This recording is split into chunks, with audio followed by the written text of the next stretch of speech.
ulam. Namesa kami ngayong araw at bangkang disagwa na yung sinakyan namin pa uwi. Matagal-tagal na din talaga kaming hindi nakakapamiesta, kaya naman ngayong araw samahan nyo kaming mamiesta sa Barangay Sabang! Bali nakisakay lang kami niyan sa bangka ng tito ko kasi nga yung bangka namin nauna na talaga sa Sabang kahapon pa. Wala talaga akong kaplano-plano mamiesta, kaso nga lang niyaya ako nung nanay ko kasi paano ba naman wala man lang nakaalala sa akin dyan mag-invite. Oh, shoutout sa mga klase ko dyan nung high school, baka naman pwedeng makikain. Wag na ho kayo maghanap ng iba pang sasakyan kasi nga bangka lang ho talaga yung ginagamit namin sa pang-araw-araw. Pansamantala kaming nahinto dito kasi nakasalubong namin yung bangka na susundo ka lamang. Hindi rin talaga biro yung pamumuhay namin dito kasi nga hindi ka naman agad-agad makakapunta ng bayan kapag wala kang bangkang nasakyan. Kaya swertihan na lang talaga kung sino yung mayroong bangka, pero ang kagandahan naman kasi dito sa amin, pwede kayong manghiram ng bangka kung kanino yung meron, tapos kapag may magpapabayan, pwede rin naman kayong sumakay or sumabay. Kaya nakakabahala din talaga lalo na kapag mayroong mga emergency kasi hindi naman dito nakakapasok yung malalaking sasakyan. Kagaya na lang ng mga ambulansya, kaya kung ikaw taga rito ka at buntis ka, talagang agapan mong pumunta ng hospital kasi ibabiyahe ka pa, magkakana ka talaga niyan sa bangka.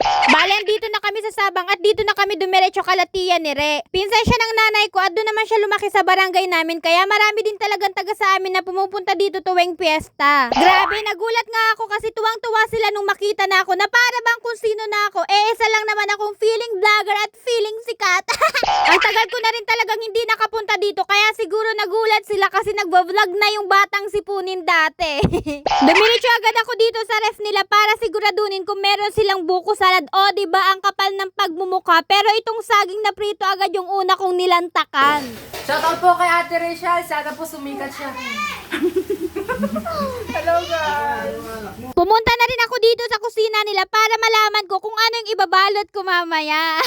Grabe, ang daming handa. Tingnan nyo naman, kulay pa lang alam mong masarap na. Shoutout nga pala sa tiyan ni rin naming napakaganda at napakabay. Tingnan nyo naman, inasikaso agad talaga yung vlogger na hilaw. Pagkakita ko nga sa patatim, mukhang mapaparami yung kain ko kasi tingnan nyo naman, itsura niya pa lang alam mong masarap talaga. Kaya naman kumuha na din talaga agad ako ng plastic para maibalot ko na. Pero hindi ko na muna tinuloy kasi baka mapagkamalan tayo, kaya naman ang ginawa ko, tumulong-tulong ako ng tigkakaunti, pero ang hindi nila alam, itatakbo ko na talaga yung ulam nila. Ay dali, balik-balik, may camera pala, baka sabihin ng mga followers natin yan, grabe naman kakapala ng mukha ni Miss Rachel. Abay, ano pang iniintay ninyo? Baka maubusan kayo ng handa, samahan nyo na yung tito ko, yung kuya ko at yung luluhin ko sa pagsando. Kasi mamaya ibabalot na talaga namin yan lahat. Shoutout kay Sir Miljun dyan, patawa-tawa lang yan, pero alam ko na yung gagawin yan mamaya. Shoutout na din pala kay Mamere and Carillo from Itumang Talisay. Andito nga rin pala sila Lula Rosa kasi nga sa Bulacan na sila nagstay ngayon at sila yung kapitbahay namin dun sa barangay namin na lagi namin nahihinga ng ulam. Now, it's my turn. Tumabi na kayo dyan at itataob ko na lahat ng kaldero.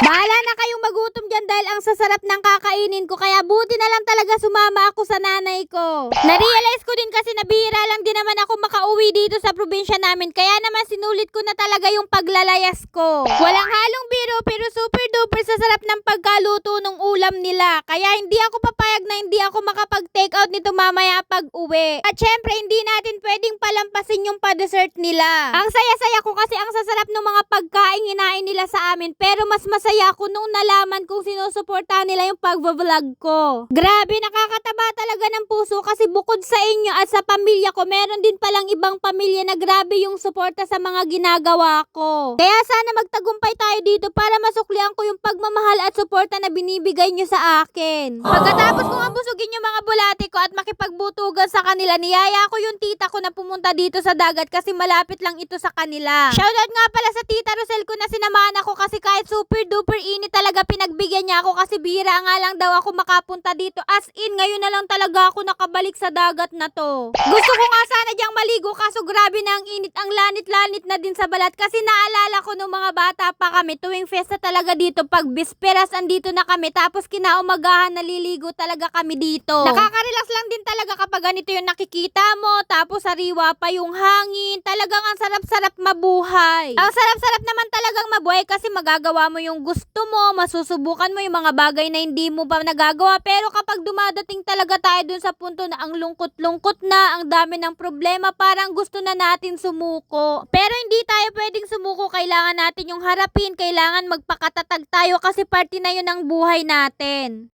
Yung vlogger. Kita niyo po yung vlogger namin. Tulog po siya. Pakamot-kamot pa siya. Napagod kaya isip kung anong sunod na vlog. Kagaya ko, itinulog ko na lang muna kasi alam ko pagising ko nakagayak na yung mga ulam na iuuwi ko.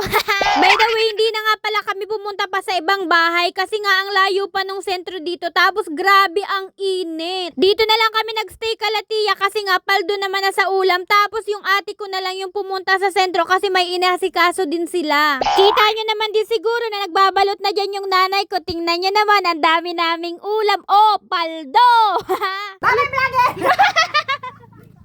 Grabe talaga yung saya ko, hindi dahil sa meron akong ulam na iuuwi, kundi dahil grabe yung pinaramdam nilang suporta sa akin. Shout out Galvez family at grabe muntik pa talaga namin maiwan yung ulam namin. Buti na lang talaga nakita ni Adrian. Hindi talaga ako pumapayag na wala akong bit-bit na ulam kapag pumupunta ako ng handaan. Kaya naman kapag pumunta ako sa inyo, ipagtabi nyo na ako ng ulam kasi iiyak talaga ako kapag wala akong naiuwi.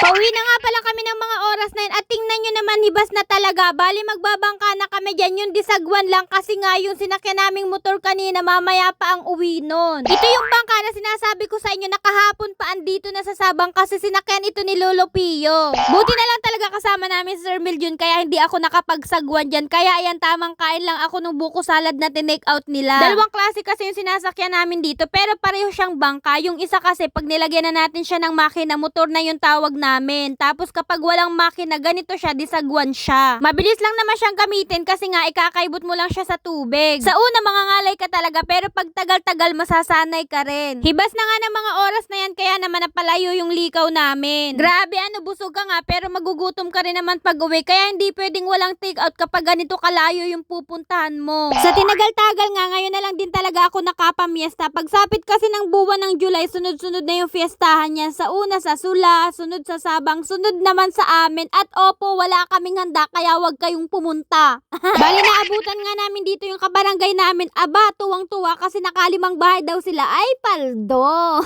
Sa tuwing dumadaan talaga ako dito, hindi ko makalimutan yung experience namin nung nanay ko. As in talaga ang lakas ng ulan nun, ang lakas ng alon, pero pumunta pa rin kami ng Sabang para makabenta kami ng alak or lambanog. Para lang makabili kami ng pagkain namin. Grabe ang bata-bata ko pa nun. Alam nyo ba, iyak na ako nung kasi ang lakas ng ulan, ang dilim, tapos ang lakas pa ng alon. By the way, malapit na kami nito sa bahay at ayan, hibas na kaya kailangan na namin bumaba kasi nga hindi na makakapasok yung bangka. Sad-sad na siya sa lupa kapag sumakay pa kami. Dahil dito naman ako lumaki, kikwentuhan ko kayo nung mga ilang karanasan ko. Yan kasi yung tinatawag namin na pakatan or tibuan. Alam nyo ba, dyan sa bakhawan na yan, dyan kami nangangahoy. Yung mga tuyo-tuyo niyan sa nga sinusungkit lang namin. Tapos, yun na yung gagamitin namin panggatong. Tapos, ganyan, kapag hibas naman, dyan namin hinuhuli yung ngok-ngok, yung tapa lang. Tapos, alam nyo ba, nung bata pa ako, maklat kasi ako noon. Kapag nagtatapa lang ako, tapos may dumadaan na nagbabangka or nagmumotor, nagtatago talaga ako. Sa sunod na vlog ko, isasama ko kayo kung paano manghuli nung tapa lang, tapos hanloy at pisipis. Pero ngayon, hanggang dito na lang muna. So, happy Fiesta Sabang. Bye-bye. God bless.